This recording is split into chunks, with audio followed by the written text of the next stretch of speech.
In a tight labour market, workers like this sales manager are finding it easier to get a pay rise. After being made redundant, Emily Mason found a new job with better wages. A month after I was made redundant, Airwallex picked me up. They gave me a 5% increase on my previous salary, and I never looked back. The tech company she works for is in the middle of a hiring spree. It just feels great to be fairly compensated for your experience. I think there's a lot of excuses going on that cost of living, we can't offer what we previously had, but you know your value, you know the experience you bring, and you want that to reflect in the salary that you're offered. Wages grew by 0.8% in the March quarter and 3.7% for the year. That's the highest annual increase since September 2012. Pay rises in the public sector are starting to catch up with those in the private sector as enterprise bargaining agreements are negotiated.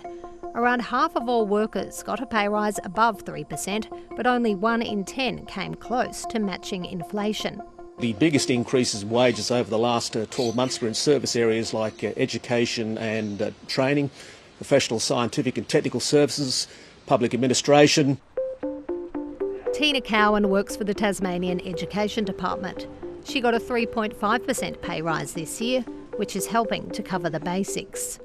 Well, I'm feeling it with the power bills, but groceries too. Even between the fortnightly shops or the weekly shops, there's increases in prices, but that's across the board. With the cost of living still high, Tina still feels like she's going backwards. We don't go out to meals. We're not spending our money now because we don't have it.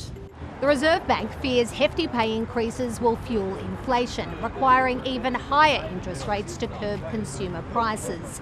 And while the latest data came in around expectations, economists say wages growth in the services sector could raise alarm bells for the RBA. Certainly that'll have the Reserve Bank probably debating a rate rise again when they meet next month. Jamie, nice to meet you. Also next month, the decision from the Fair Work Commission on minimum and award wages.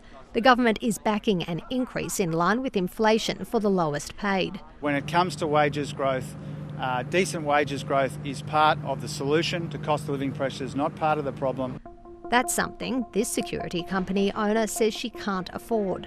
The unions are calling on a 7% increase. I might as well just pack my bags up now and shut the doors. I just can't do it. I mean, I'm literally running on a 3% profit margin now.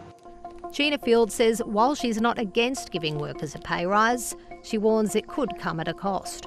I have a mortgage myself, which means my cost of living goes up, and which means that I have to work longer, my team and my family, and I may have to put some of them off. I might have to make a really harsh call, and I don't want to do that.